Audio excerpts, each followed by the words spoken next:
welcome you to the Pathbreakers panel, where you're going to hear today from APA women who have blazed the trail ahead.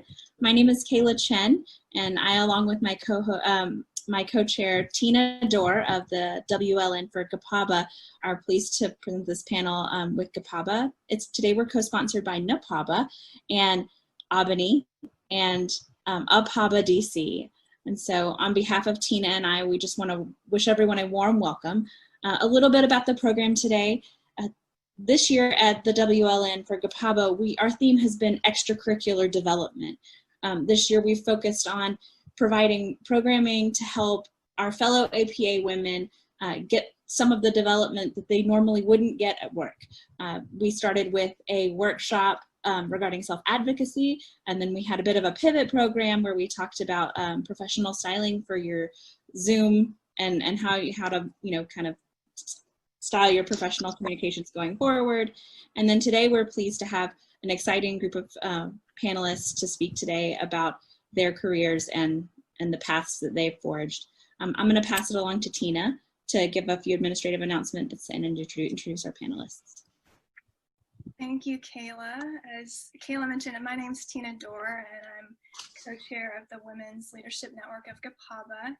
And it's my honor today to present to you our esteemed panel of speakers. And in the interest of time, we're not going to go through their extensive, full, impressive bios, but I encourage you to check out their biographies, which are posted on the Gapaba website. One other bookkeeping item, if you have questions along the way, please feel free to type them in the chat box. However, in the interest of time, we may or may not get to them, but if there is extra time at the end, we'll try to get to the questions. Our panelists today are Amy Chua. She's a professor of law at Yale Law School. Selena LaCroix, vice chair and senior client partner at Korn Ferry. Jessie, former U.S. Attorney, District of Columbia, and former Deputy Assistant Attorney General, Civil Rights Division. Marie O. Huber, SVP Legal Affairs, General Counsel and Secretary at eBay. The Honorable Neomi Rao, Judge in the United States Court of Appeals for the D.C. Circuit. And the Honorable Lorna Schofield, Judge in the United States District Court for the Southern District of New York. Our moderators today are Angela Hsu, who is the president of Gapaba as well as a counsel at Bryan Cave, and Hannah Kim, who is the chief legal officer and corporate secretary at Energizer Holdings. Thank you so much, everyone, for joining us today, and I will hand it over to Angela Hsu. Thank you, Kayla. Thank you, Tina. This is, as they said, an amazing panel. Like, we're just so thrilled to have all of you with us today. So I'm going to start the first half of this panel, starting with this first question. Just jump right in.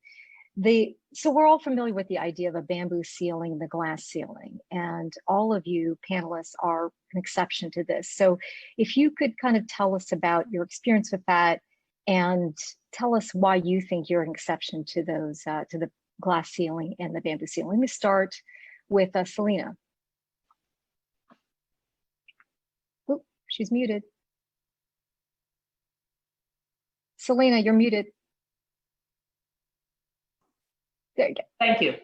Well, thank you all for having me here today. Really thrilled to be part of this panel. As Angela mentioned, it's a wonderful group of women that we have with us today. So yes, I would say there is a glass or bamboo ceilings, but I have been fortunate in the sense that I've managed to work for progressive companies where meritocracy has been rewarded, and it has allowed me, in a sense, to break through the glass ceiling. I've worked in mostly male-dominated companies, which is quite interesting, from law firms to tech companies, and now even in executive recruiting and advisory, it's very, very male-dominated. My approach has always been, work hard, focus, deliver an exceptional work product, and build relationships that are deep at all levels. I was also fortunate to grow up in Singapore, and was educated under Prime Minister Lee Kuan Yew's leadership, where he consciously eliminated racial and gender bias and in favor of equality. As such, I think I've been fortunate not to see color, and I really don't act very differently with my colleagues. I think that's actually one of the main reasons why I've been very readily accepted in various global settings. Thanks, Angela. I think. Good. Okay. So I'm going to move to Jessie next. What has been your experience with the bamboo ceiling, the glass ceiling? I don't generally use those terms, but I do think that women and minorities, and perhaps particularly women of color, frequently face assumptions about their leadership abilities, in particular, that can make it harder for them to advance. For many Asian American women, myself included, these will sometimes include assumptions that we're smart and we're hardworking, but we lack the charisma, the gravitas, and the big picture judgment to lead teams or advise senior business or government leaders. A few years ago, as an equity partner at an MLaw 100 firm, I was told by a very senior partner that I didn't have sufficient gravitas to be taken seriously by clients on their most significant matters, and that I didn't have enough contacts to develop a strong book of business. This partner was somebody who had only met me a few times and had really not worked with me. I think the way to get around it is simple perseverance. I think there will always be assumptions, many of them unfair, about what our skills and our talents are and what we can do, based on our appearance and our backgrounds. I think I've been very lucky, though, in able to overcome that, which is not to say that I don't still face challenges. I think that everyone does. So Marie, what has been your experience with that? Have you found that people make assumptions about you? I haven't seen it directly, but I've got to imagine that that is sometimes the case. And what I feel is really critical for all professionals, but especially Asian Americans, given the negative stereotypes, is to really focus on relationships and building those relationships. And somebody once said that they spent the first 10 years of their career trying to advance and achieve, and then they spent the next 20, 30, 40 figuring out people. And I think that, especially given the stereotype about Asians heads down, hardworking, that is so critical. And one of the things that I find being in tech is there are plenty of younger and more junior employees in the workforce, especially in the engineering and product and tech teams. But the higher you get to people managers and then certainly executive levels, there are very few Asian Americans at the executive and at the board levels. So one of the things I feel like we all need to do is to continue to raise consciousness of that, because sometimes companies, and I've got to imagine other organizations, don't even consider Asian Americans as minorities. Like, you see a lot of focus on, and very deservedly so, on Black Americans, Native Americans, Latinx. But because of the myth of Asians and Asian Americans as a model minorities, I think a lot of that gets lost. Chua, what's been your experience with this topic, with bamboo ceiling and glass ceiling? Oh, she's muted. Chua, I think you're on mute. There you go. Yeah, when I heard that question, I guess I wasn't aware that bamboo grew very much in India, but I've actually since learned that India is, I think, the second largest producer of bamboo, right after China. So maybe there's something there. But seriously, I guess I would echo what's already been said in part here. I think reaching the top of any profession or achieving in any profession requires a lot of hard work and perseverance and often some measure of luck. And so I think in general, it's difficult to separate out from all those various factors that make up a successful career, the impacts of a person's sex or race. And and also in general, I think it's hard to know how people evaluate you based on your skills or whether they like you, much less how they think about your sex or race. And so it's hard to know what other people's perceptions are, much less control them. And so I guess I've always thought it was best to focus on the things that I can control, how hard I work, the quality of my work. Building relationships has been talked about. I think that's extremely important, to build relationships with the people around you.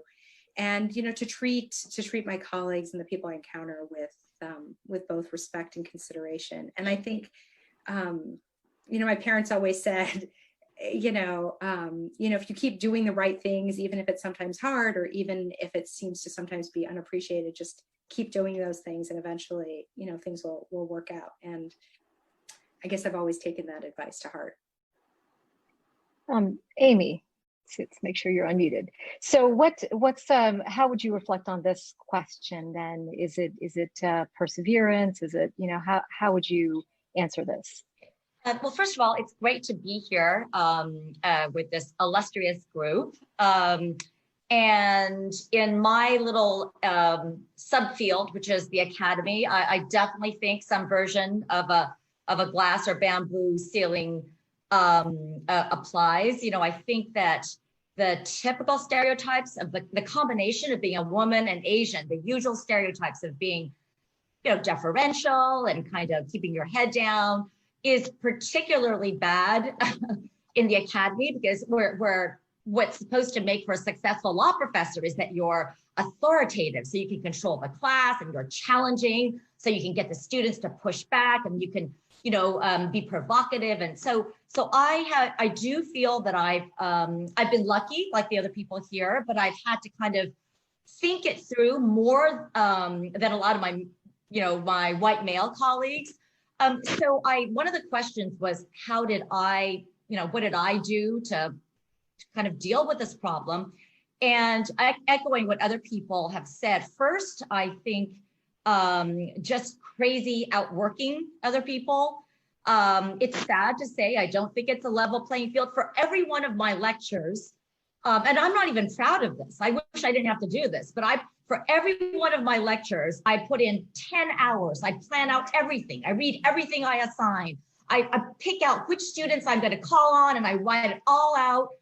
And a lot of my guy friends, white male friends, they openly tell me I just wing it. They just wing it. And they're often great. So sometimes I think, wow, I have to be that much more organized, that much more prepared.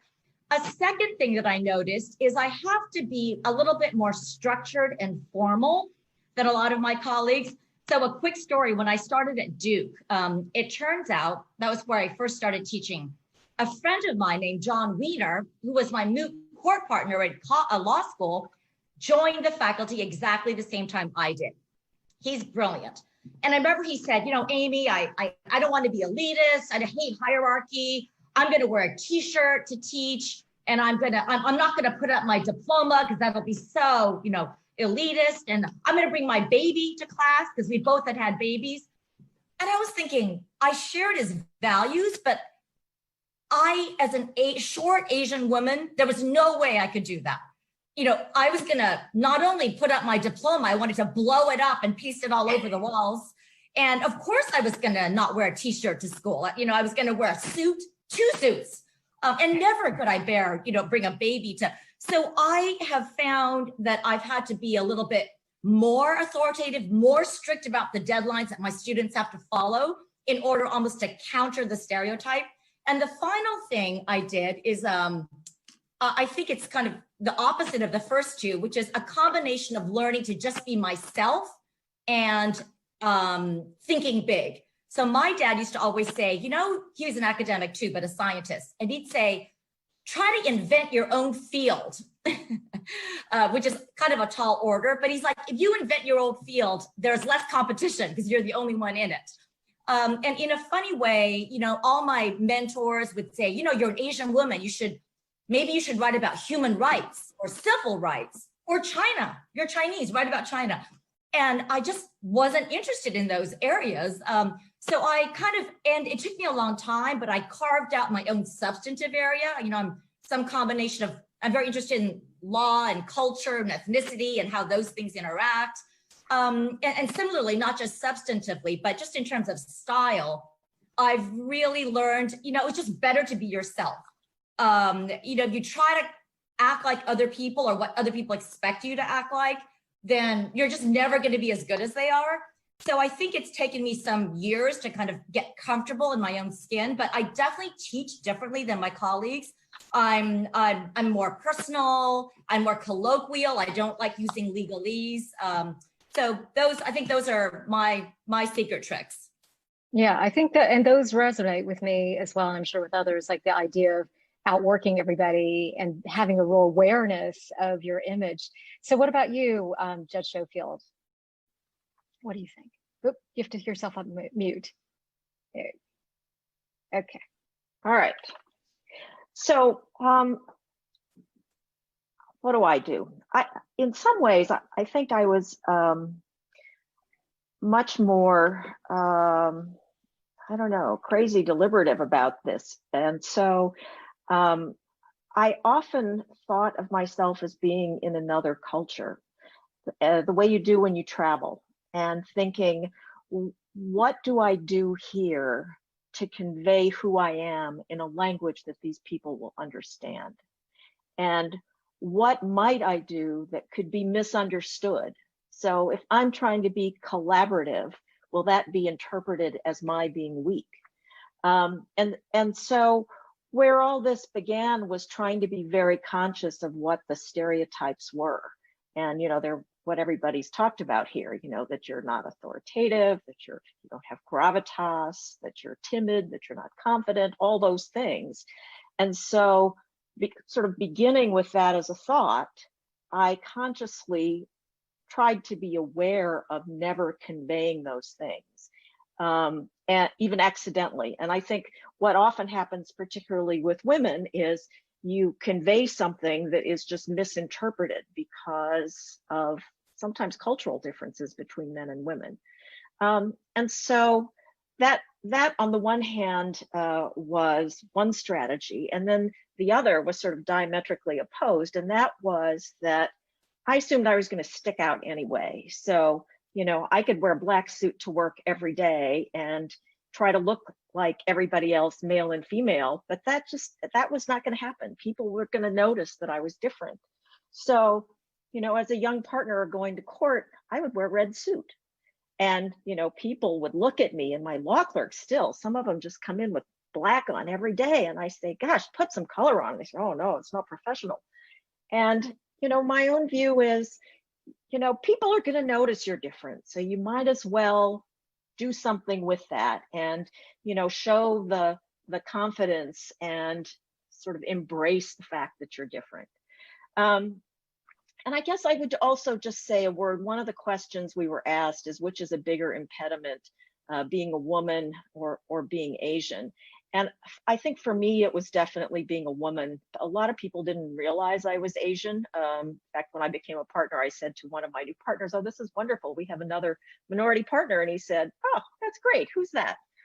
And so that was a strange experience. But and I think also on the East Coast, it may be different from the West Coast. I'm not sure about that. But I think definitely for me, being a woman was the bigger issue. Great. Oh, I love these pictures.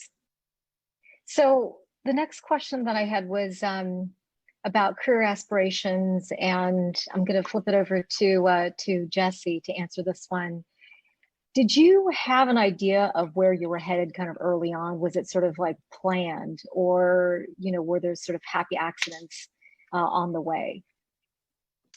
Well, first of all, I am right now on sabbatical. I'm taking the summer off, and that was not really planned, but I do highly, highly, highly recommend it if anybody has the opportunity to do it, because I just spend a lot of time reading, running, gardening, and sitting on my porch drinking wine. So it's terrific. But more seriously, I knew when I started law school that I wanted to be a litigator, and I knew that I wanted to spend at least part of my career in public service, which led me to choose a law firm with a strong litigation practice And while I was there, to try to get as much hands-on litigation experience as possible, including taking on a very active pro bono docket, because then, as now, it can be pretty hard for a young associate in a large law firm to get hands-on courtroom experience. After several years, I applied to be an assistant U.S. attorney, which again, then is one of the best ways of getting trial experience relatively quickly. With respect to my last position as U.S. Attorney for D.C., which is a political appointment, it's hard to plan for political appointments, as I'm sure that others on this panel can attest. And you can't really do more, I think, in my experience, than to get the experience that would make you a strong candidate for a position like that, and to develop the relationships that can help bring you to the attention of the decision makers, and to let people know that you're interested. But at that point, there's, I think, a certain amount of luck involved. But you can certainly plan to get the kind of experience to put you in the best position possible to do the work that you love, and to get the kind of job that's your dream job. That's great. Selena, if you could kind of tell us about how your career unfolded, and how much planning and went into kind of where you are today. Great. Well, not much planning, I have to say, but, grew up in, as I've mentioned, in Singapore, and did not like math, loved to read, loved to problem solve, and I knew I wanted to see the world beyond this little island that I was born in. And I thought, you know what, law school could be a nice logical step for me to accomplish all those things. I started, like Jessie, as a litigator. I love moot court, and I thought this is what I wanted to do. And I joined a boutique practice, practicing admiralty law, and managed to get to the courtroom very quickly. And in the 5 years that I was a litigator in Singapore, I even argued in the Court of Appeal. So I was very happy with the state of my practice until I moved to the US. And when I joined a law firm in Silicon Valley, and thought automatically I should be in the litigation section, they said, well, yes, you can, but you've got to start at the ground floor. You've got to start doing depositions and motions. And I thought, geez, I've already been into the courtroom. I can't go back down. And I thought, if they were going to have me start afresh, let me do something different.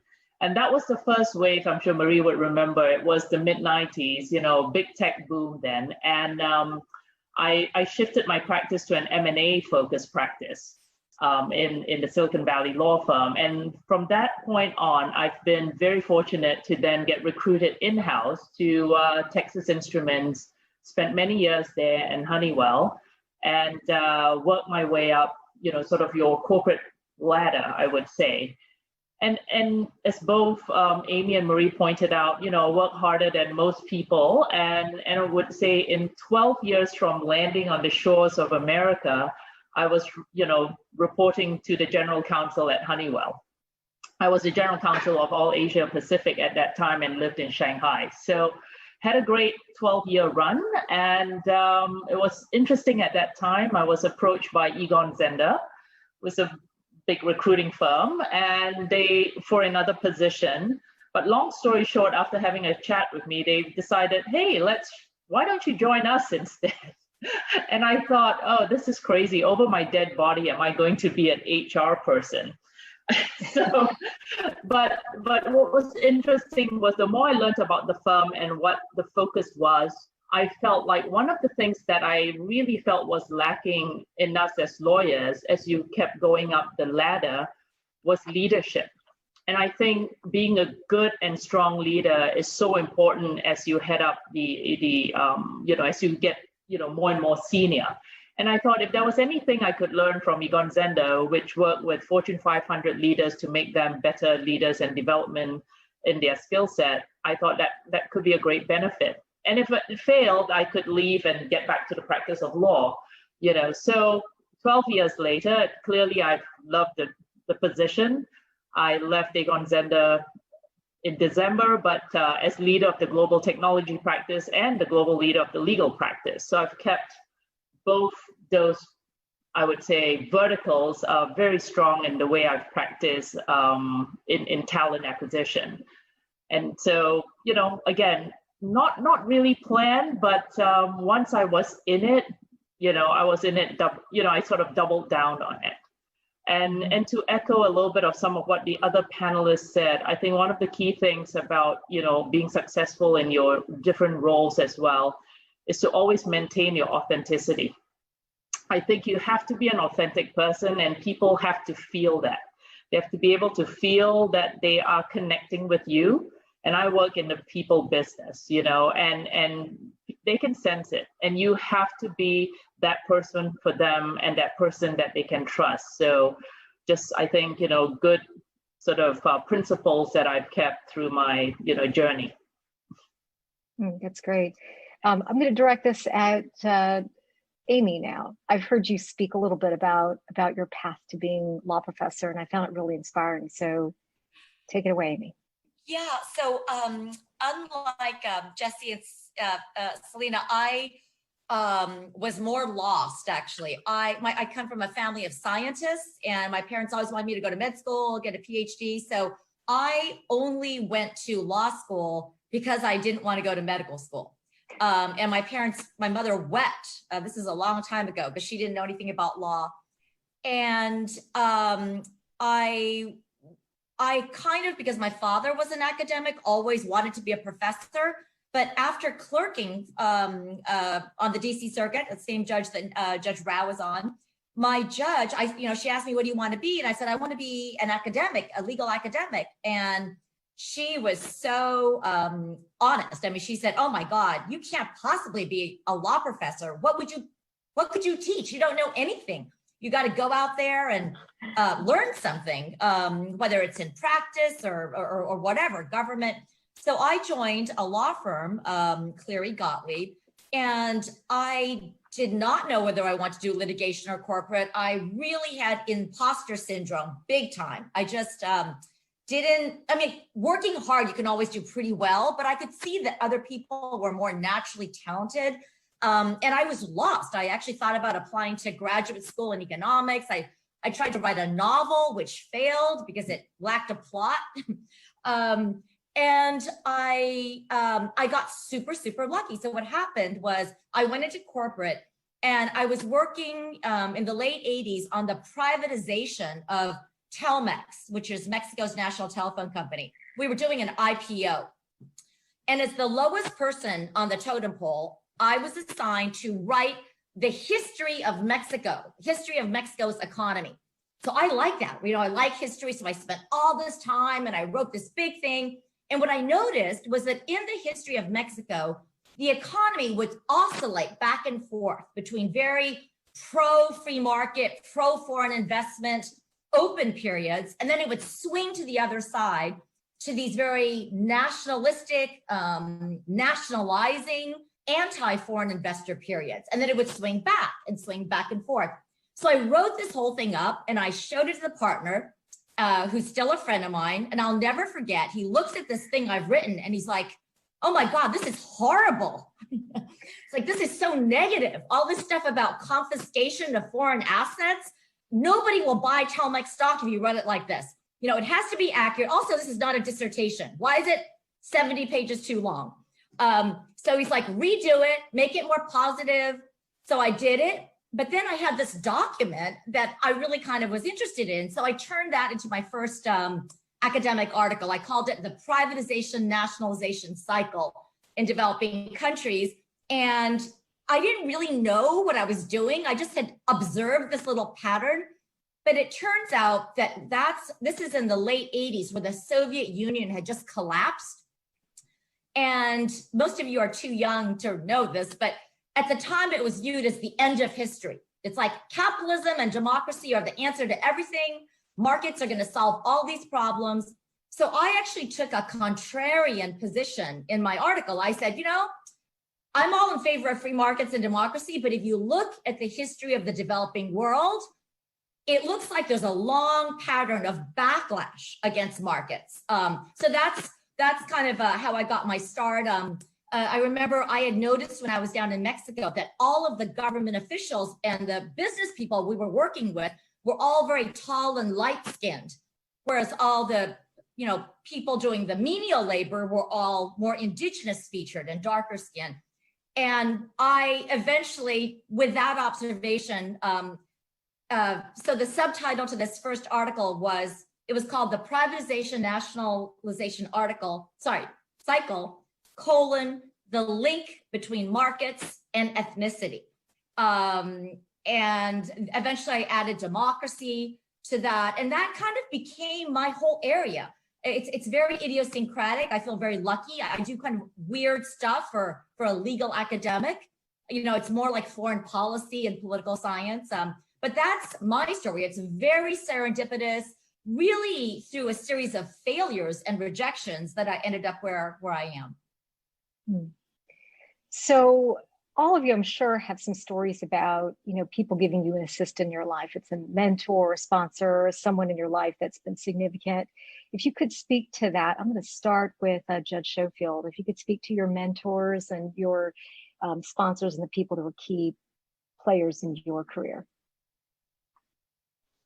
So there's one person in particular who I have to acknowledge, and he's a colleague of mine. He sits on my court, but I met him, I don't even want to say how many years ago because it will only tell you how old I am, but I met him when I was coming out of the U.S. Attorney's Office and I was interviewing at Debevoise to become an associate there. And he recruited me to come to the firm. He gave me my first assignment. We worked together there. And the first year I was up for partner, I was very naive about all sorts of things, but one of the many things I was naive about was that I was supposed to be working as many hours as humanly possible. I just didn't really appreciate that. And I also had a small child. And the first time I was up for partner, I didn't make partner. And in retrospect, I can see that my hours that year had a lot to do with it. Well, my colleague, Judge Kodal, who was the partner who was assigning me a lot of work, sent me on the road for a year. It was impossible not to bill 3,000 hours. And he just made it happen because I never got to come home. And then I became a partner. And I really thank him and appreciate what he did for me, because a lot of his help was not overt. It wasn't necessarily the hand-holding kind, but he gave me opportunities with clients. He gave me opportunities to do important work and important assignments. And then, 20 years later, he'd been on the bench for quite a while, and I said I was interested in becoming a judge, and he was very supportive and helpful. And it's meant so much to me to have someone who has been a true friend and mentor my entire professional life. And I really treasure that. And there have been many people along the way. And I just wanted to say, two things that I very firmly believe. One, and I think everybody here knows this, including our audience, but one is you can't do it alone. I mean, that just does not happen. You have to have help, and you have to have mentors and sponsors of every kind. And the other thing, we talked a lot about hard work and frankly being smart, but the road is littered with hardworking, smart people. And so, yes, you must be all those things. I'm not disagreeing with that, but there are other things you have to be too. And clearly having mentors and people to help you, and actually asking someone, will you be my mentor? I'll take 20 minutes of your time. Can you talk to me about X? Those kinds of relationships can often start because you just take the initiative and ask for it. That's great. So Judge Rao, if you could tell us a little bit about the mentors and sponsors and the roles they played in your career. Sure. I agree a lot with what has just been said. I mean, I think mentorships are so important. It's hard to kind of pinpoint, just one mentor. I mean, I think, throughout my life, I've been lucky to have teachers and professors and people I've worked with who have encouraged me and pushed me along. I think one of the greatest mentorship opportunities that many lawyers have is clerking. And I feel really lucky to have had to clerk for Judge Wilkinson and for Justice Thomas, both of whom continue to be great mentors to me. Justice Thomas in particular is someone, I speak to regularly, who is there at sort of every turn of my career, with advice about what's a good thing to do, what's maybe not such a good thing to do. You know, hey, Neomi, what about spending time with your kids? You know, figuring out all of the difficult balances in life. He's been pretty remarkable. And I think to some of our younger audience members, I guess I would say I was surprised when I was younger just how willing so many senior people were to talk to a young person, right? So if you reach out to someone and say, you know, I'm interested in what you do and I'd like to learn more about it, you know, you'd be surprised at how many people will be happy to sit down and talk to you. And now that I'm, I guess, somewhat older, I admit I really enjoy, you know, talking to people and giving advice, whether it's solicited or sometimes maybe unsolicited. And, you know, I think one of the great things about conferences like this, if we're ever allowed to meet in person, is that you get to actually talk to people and, you know, shake their hands and get to meet new people. So, you know, to those of you who are maybe just getting started, I'd encourage you to not be shy, you know, to go out and make connections, reach out to people, because you never know when you're going to find a great, you know, mentor or sponsor in your field. Yeah, that's great. So Marie, the same question, did you seek out your mentors or did they come to you, or some combination? I was fortunate to feel like I had people who were willing to take a chance on me. So when I think about, for instance, my first general counsel role, I'm grateful to the CEO at the time, Bill Sullivan, for being a great mentor, boss, friend, colleague. And it made me realize that we can all be mentors to each other, even if you feel like theoretically you're at a very senior role. And so even among general counsels, we have, for instance, a wonderful Bay Area Asian American GC group. We have a great group of women general counsels who help each other. And what I would say is also, it's really important to have what I would call a kitchen cabinet. So your informal group of advisors, it could be friends, family members. It's often better if they're not necessarily within your own organization, and maybe from different disciplines, who you can go to with different questions at various points in your career. I think it's also really important that we as leaders of organizations, whether we're in the private or public sector or academia, government, to really try to bring about some organizational or structural change where we are, because as we all know, it's often harder for minorities and women to get that informal relationship and bonds. And especially, I would say now in a virtual world, it's harder to do that, even more so. So to the extent that we can do things like establish a formal mentorship program, and even though I would be one to say it's best if those relationships can develop organically so that you have the authenticity of relationships, I do feel like we need to do something formal and structural and as a part of the way that organizations work, because otherwise people are going to be left out. And so that's what we as leaders of organizations need Selena, to make sure. Talking about your company directorship, and I've worked in a corporate governance role for many years supporting boards. Mm-hmm. That transition to becoming a director is such a big one. Mm-hmm. Through kind of your first day, what did you feel was the most helpful in making that transition to being a director? So I think it's really, you have to be seen by the board members as a trusted advisor. I think I have been fortunate in my new career to work with multiple C-suite, Fortune 500 C-suite board members and executives, and I've learned how to work with them and also to learn how to build the trust with them. And I think it's very important that even though all of us are mostly sort of lawyers by heart, you know, you need to be comfortable giving advice and insights outside your lane, because they're running a business, right? And if they only see you as the lawyer who they're going to turn to in times of legal issues, you're very single dimensional. And I'm sure Marie will add to this later because of her experience. But if they view you as a broader executive that can give, you know, opinions and advice across the lanes, that's a different level of how they're going to approach talking to you.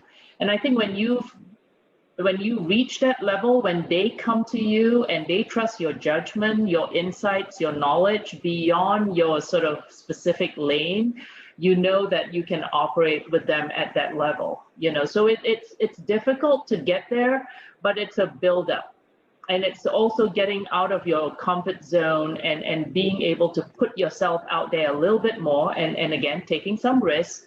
Hopefully they're informed risks. You don't want to be out there saying things that are really not what you're in, you know, what you have good knowledge or insights on. No, thank you. I'd like to follow up on that, on what you just said, and then also something that Marie said earlier. We all talked about how when we started our career that we were really praised for being a hard worker, keeping our head down, and the work ethic. Selena, as you transition to larger leadership roles, in your current position and other prior positions, and then also transition to being a director, how did you make that transition to have that executive presence and to be viewed as a C-suite leader and executive? I think, you know, you do still consider, you still have to be a doer and a worker. I hate to say that. I mean, even as board members, we work very hard. I mean, if you're serious about the role and you're on a committee or you're chair of a committee, there's still a lot of work that goes behind the scenes, right? It's not just coming into a board meeting and, you know, just listening to a presentation or approving resolutions. I mean, there's a lot of work that goes behind it. So I think you still continue to work hard, frankly. You're still a doer. You know, but I think when you get into that boardroom and you start to present or you start to articulate with the business, you need to obviously, you know, you need to come with a level of gravitas, as you say. And that only comes from, I would say, age, experience, and being around those people so that it becomes natural. And you know, and I'm sure Marie, please add to that. I'm sure she's got lots of experience there as well. Marie, you talked about developing relationships and spending the time to really with your peers, and that was one thing that differentiated a lot of professionals that you've seen outside of just working hard. Any other thoughts on how to make that transition from really good worker to being seen as a C-suite executive? Yes, I thought that was a really good question, and it's a hard thing to do. I liken it to like a dolphin. When you have to be able to know when to dive down, and sometimes you do, and other times when you just need to set a strategy and vision and then get out of the way and empower your people and show that you trust them and that you're there for support as and when needed, but otherwise you trust them to get the job done. And you need to see yourself more as a servant leader, like to help them succeed and to help the organization succeed. And then, Selena, just thinking about making that transition to a board role and how to think about that. And sometimes I ask people, well, how did you get your board positions? And it's hard, right? And Selena, you're in that business. And I would say that it's really more about the relationships, and a lot of positions, probably frankly for people of color or people who don't fit that traditional sitting or recently retired CEO or CFO, who are always on those same lists for the large executive search firms, is people that you know. And maybe, like, if I think about how did I get on the public board that I'm on, it was because I knew somebody who was involved with CEO groups and public director groups. And when he asked if I would help, like, organize a meeting or run a discussion at a meeting, I did. And so it's those things that people, maybe they remember that you're willing to do that and to help them at times, and you don't think you're doing it because you expect anything in return, but just because it's interesting and it's a great organization and it's a wonderful opportunity to meet really interesting, fun, smart people. But you never know where things like that might lead.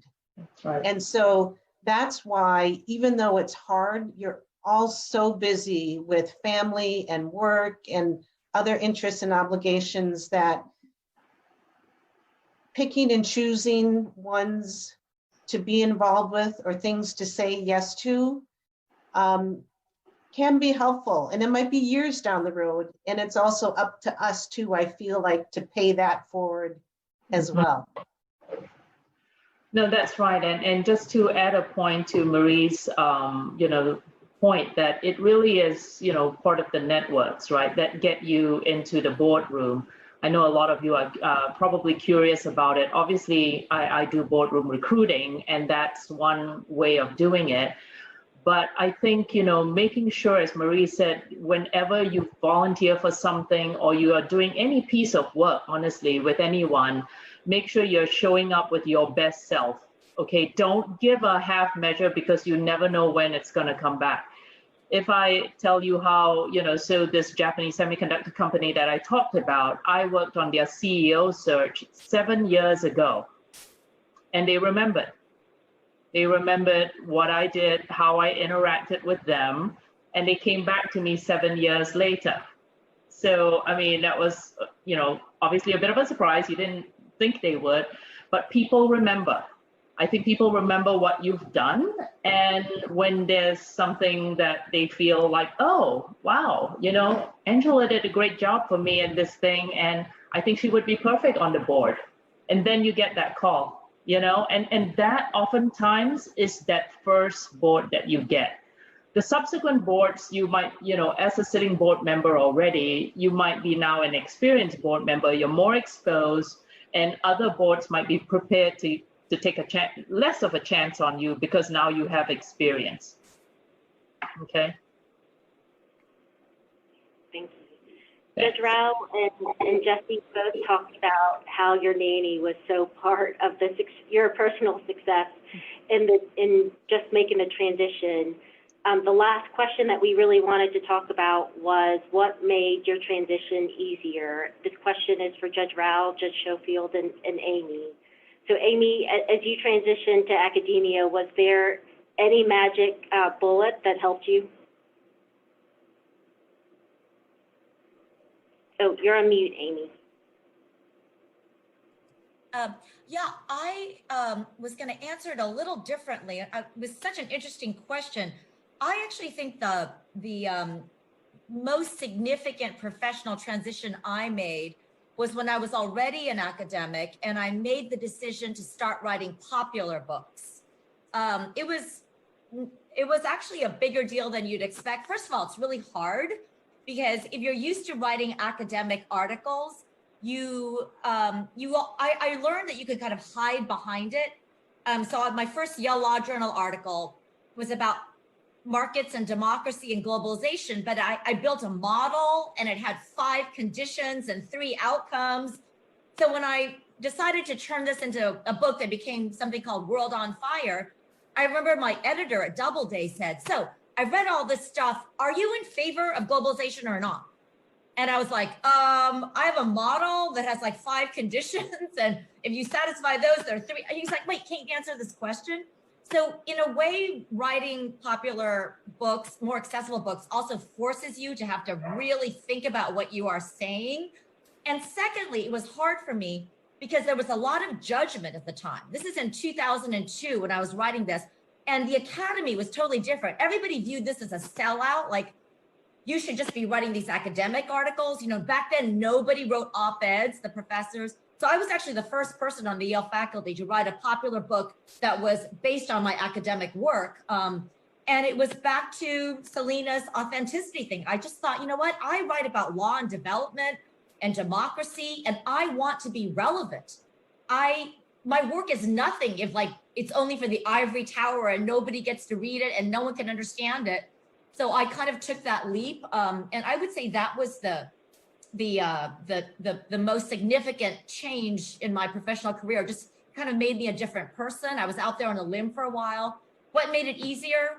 Stubbornness. Just decided to do it. Judge Schofield, was there anything that really eased your transition to the bench? Well, I had help from colleagues. It's, what we were talking about before, but let me tell you what the most difficult thing was. It's not interesting in the sense of writing popular books. I wish I were doing that, Amy. But the hardest thing was just the learning curve. When you're a partner in a big firm, you don't write a lot of things from scratch, and you certainly don't write hundreds of pages a year, and you never do your own research. There are other more junior lawyers to do that. And all of a sudden, I had the equivalent of 4 first-year associates helping me and nothing else. And that was quite difficult. And, I think just sort of my habit of working hard and working through lunch and, being persistent is what got me through it. But there's, the only way to learn that kind of thing is by doing it. That's what I did. I know it's not very exciting or very transferable, but that's what it was. Thank you. Judge Rao, I've tried to bribe my mother to live with me several times, and she keeps on refusing outside the nanny. What helped you in your transition? You're on mute, Judge Rao. Sorry about that. Yeah.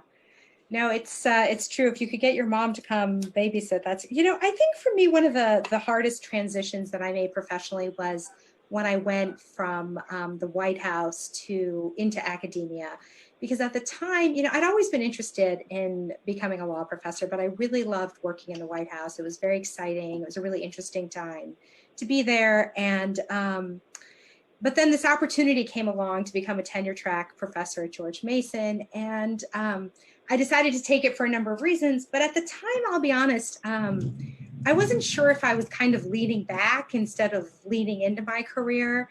And I guess that made me kind of anxious. I wasn't sure if I was making the right choice because I had a lot of opportunities that I think could have come from the White House counsel's office. But I really did want to spend some time seriously thinking and researching. I also wanted to have a more flexible schedule to take care of my kids. And, I think my anxiety turned out to be misplaced because I loved teaching and I loved writing. But it was at the time, it was a really hard decision to make. And I think in part the transition went well because I had wonderful colleagues and I really did love the work. And, so I think it turned out to be a great transition for me. But at the time, I wasn't entirely sure if it would be the right thing or if I should stay maybe in a more active sphere of practice. So, for me, that was a really tough transition. Well, thank you all so much for the wonderful comments. I know that there are questions coming in. I will turn it over to Angela. I think we've run out of time. I do want to honor our time commitment. Thank you so much to this amazing panel. What a fun conversation. Learned a lot. I think everybody learned a lot. I'm watching the chats, and unfortunately we are not going to get the questions, but everyone is very appreciative. So thank you to our amazing panelists, to my co-moderator for doing a great job, thank you to Tina and Kayla for leading the Women's Leadership Network, to Bonnie, Prathi, and Abram for doing a great job with the Zoom. And I think we'll just sign off and say goodnight. Thank you, everybody. Have a great night. Thank you.